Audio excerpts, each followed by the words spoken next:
Should we play it? You want to play it? Yeah. Welcome back to the Glint Standard. Oh my God. Today we're talking about holiday marketing. No, you got to redo that one. No, I think it's totally fine.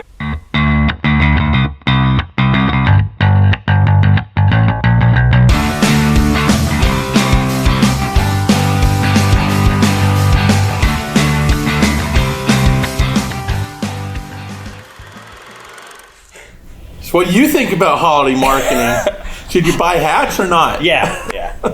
Hats are they're going to be biggest seller this holiday season. For sure. I think by the way you're showing that, it looks like it's going to be hats. Yeah. All right, so let's give some tips on holiday marketing. Yeah. Might as well, right? Absolutely. We're in the festive spirit. We're ready to go. Tis the season. Tis the season. Tis the season. Mr. Noel. Yeah. Makes sense, doesn't it? Right. Yeah. Unfortunately, I have holiday decorations up year round. Because my last name's Noel, I can get away with it. At least that's I just call that lazy, but maybe that's just me. It's not the tree. It's other stuff. But it has my name all over everything it, but the tree. Yeah, a lot but the tree. So we all have our stuff. That's right. So there's a lot of red and green in my house. Right. That's basically what that. So let's talk through holiday marketing a little bit, and not necessarily keep it around Christmas time. That's what everybody thinks of it, right? Right. And thinking that holidays start for most people right around Black Friday. It's kind of the season's here, right? And preparing for that season. So let's talk a little bit about that. I think you touched on a good point real quick, right?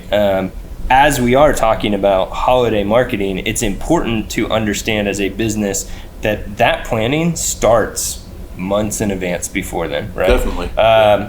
You should, as a business in general, be thinking at least a quarter ahead, right? And so we're going to hit most of our holiday marketing, and even though it's fun to have a Santa hat, some companies actually have seasonality and holidays during 4th of July, right? So there's different times of the year that holiday marketing really comes into effect.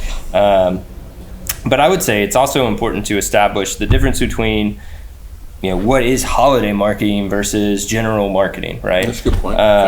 And what I would say is your tactics, your methodology, all of that doesn't necessarily change in the holiday season. Your messaging does, and your frequency of how many touch points you're probably having definitely does. You don't feel like you've got a bigger audience? You have a bigger audience, but you also have more competition. Right. And that's where I said your messaging probably changes to appeal to that audience more relevantly. Mm-hmm. But then you're also having more touch points because you have a lot more competition during these times.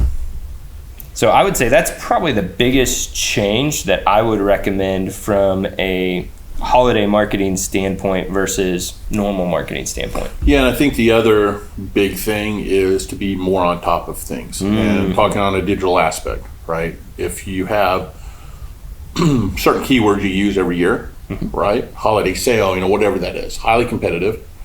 And because that keyword works one year, doesn't necessarily mean it's going to work the next year. So really going in and doing a little bit of research, figuring out what people are actually searching for, and probably do that as you get closer to the holidays, doing it on a weekly basis so that you become a little bit more relevant and you're changing with trends can come and go very quickly, marketing trends anyway, with how people are looking for things based on economic conditions, things that are heard on the news, anything like that could make changes because of that. Well, and this year especially, we're going to see a lot more of that. And I would say dashboards are your friend. Where you're paying attention to analytics on more of a weekly, if not daily basis, of at least going in and checking, right? Because the last thing you want to have happen, and the thing that we're seeing definitely as a trend for potential new clients and clients right now is people want to see results. Right. I mean, that's the biggest thing it comes down to. It's always the case. It's always the case, but I feel like it's more and more prevalent right now, right? Well, because money's so tight. They're worried to spend. If I'm going to spend, I got to know. Right. I think it's the same all the time. It's just more on people's minds right now. Right. And that's where I said dashboards are your friend, because if you're paying attention to your analytics very closely and you can notice pitfalls that are happening through your customer journey or your sales cycle or whatever, you're able to quickly identify those and make changes and adapt and move forward very quickly, compared to other people who are getting a monthly report, right? They're going to be a month behind you. Yeah. And as we get closer and closer to the end of the year, that matters more and more. Well, I think also about making your dollars go further, right? Good year to do it this year. Works great for other years too, right? Take we'll go traditional route. Take a direct mail piece, right? It's here's your mailer. It's got a scratch off on it. But you can't scratch it off. You got to bring it into the store to scratch it off. But it could be 25% off. Could be 50. Could be 75. Yeah. A lot of people are bringing that in, and when they scratch it off, you keep that piece, right? So you can go back and add it to your customer database. Any people came in and used this. Then you give a piece of it back.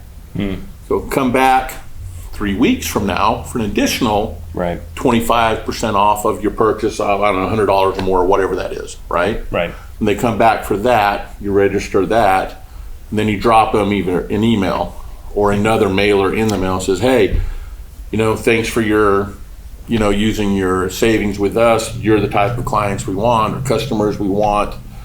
Come back the week after Christmas or the week right before Christmas. And you can really start to incentivize or grow incentives based on how much you spend week after week after week. There are a million strategies you can apply to that. It's about thinking about it differently. And it's about creating that messaging in one place, so you're not creating 15 different places for the messaging. Right. Well, and that's where I would say don't change up your strategy, especially as you move into holiday marketing. If you try to push the boundary with, I don't know, maybe typically you're not doing video, right? And all of a sudden you've thrown in video into the mix. Unless you're an expert in video or you've hired an agency that knows how to manage that process, you potentially could have a mistake, and that will cause you more grief and pain and problems. It can cost you a lot of money. I agree with you. Don't if you've never touched it before, don't just jump into it and think it's going to be the end all to fix all. Right. Keep those strategies in place, but it is important to create a separate plan on top of your strategy of how you're going to attack the opportunity, because there will be opportunity there, right, that you don't normally have. Right, and that's where I would say if you're working with an agency, right, you can come to that. I would say a good agency, you come to that agency and you say, I need to pivot here. Like we've noticed this, we noticed this opportunity, and if you're with the right agency, they're able to do that, right? They're able to go, okay, yeah, we noticed that too. We saw that in the analytics. If it's a really good agency, they're bringing it to your attention, right? Yeah, let's hope. But if you notice something in your business and you go, hey, I've noticed this, I want to pivot and change here. Like video is, we posted just a holiday thank you message on our Facebook, and all of a sudden it blew up, and now we got 3. I really want to do more video. Okay, let's do that. Let's put together a strategy of how should that messaging work? Who are we targeting? How are we going to, not manipulate, but continue to remarket to them and segment that audience and do those things, right? That's where, as we've talked about, 3 points of integration is key and pivotal, I would say, in holiday marketing, right? So you talked on like traditional, right? A mailer. I would say if you're combining a mailer with, advertising that's going out to go get the general audience involved, but then also a CRM that has marketing automation in about back end where, okay, they visited this page 3 different times, like the holiday deals page or whatever that is, right? Okay, now we're going to send them a mailer through the mail that has that. You've basically had your audience qualify themselves, which is nice, and they're pushing themselves down through the funnel, and you're taking advantage of the opportunity that's available to you because you have set a good foundation on doing those 3 points of integration. That's where holiday marketing really starts 2 months ago, where you're planning that's all in place. And how does that customer journey work? How does each of these touch points interact with each other? And how do we continue to build on what exists there? Yeah, so good question for you. Yeah. It'd be interesting to see how you answer this. Oh, no. Those are always fun questions, right? The way I look at this as well, it's an opportunity to captivate and capture an audience that's a little more ready to be that way, right? Who maybe is not currently your audience.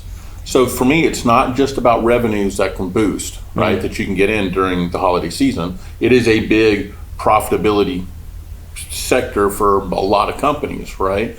You're also building and getting all this data and information to make your business stronger. So hopefully you can implement that going into the following year to make you a little bit stronger through that year. And really that can be an approach for holiday marketing, is to gear up for making my next year even better and continue to grow holistically, not just through the holidays. So here's my question for you, right? Does holiday marketing make you more profitable? Should it make you more profitable? It should make you more profitable. Okay.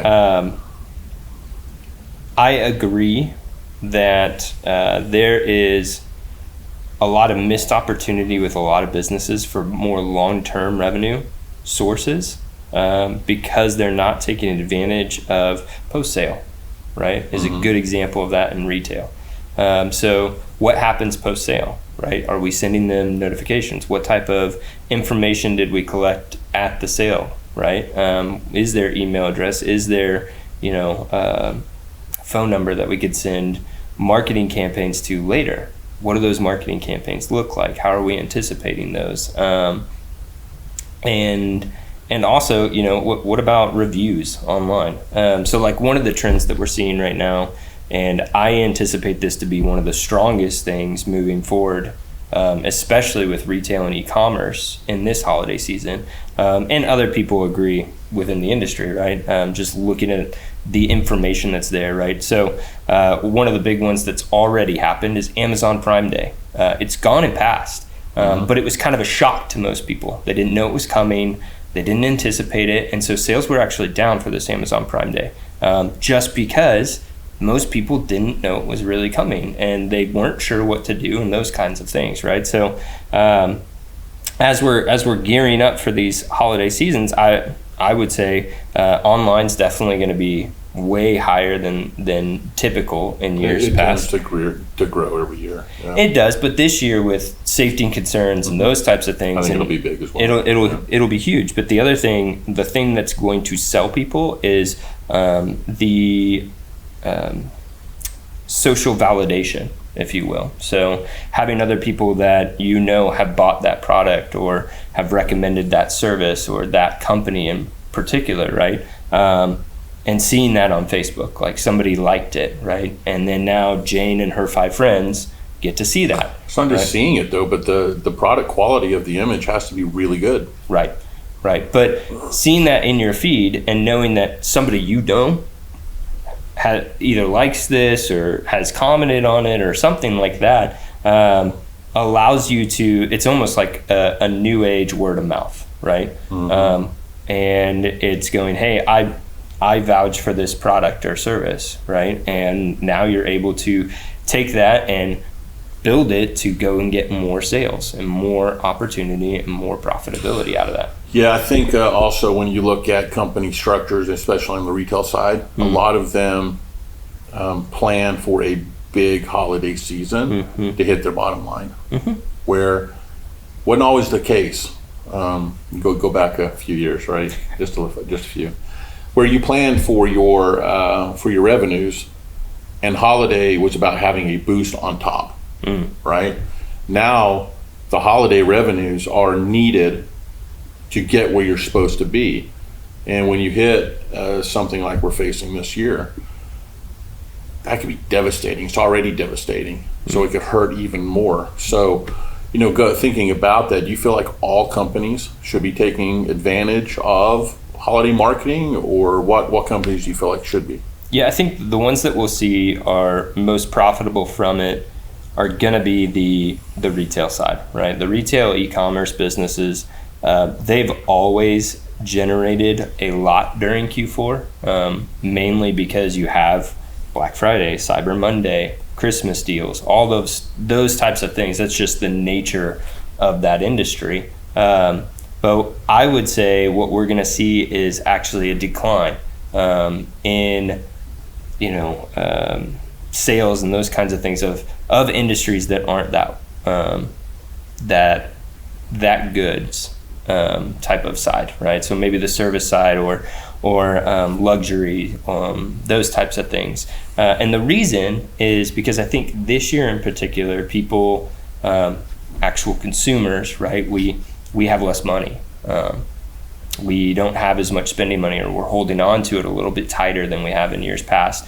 And so going out and getting, your son or daughter's toys for the year is going to be more important to you than normally you might have spent a little bit extra cash on like a spa day for yourself, right?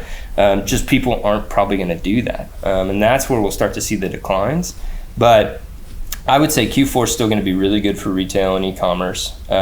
I think if you're doing it correctly, and you're piggybacking on the holiday season, and I think the thing that's going to help companies stand out this year more than any other year is just the transparency you have to have as a company. I think transparency is a big piece of it, and more than ever, this should always be happening, but especially during the holidays, and especially this season, have really strong call to actions.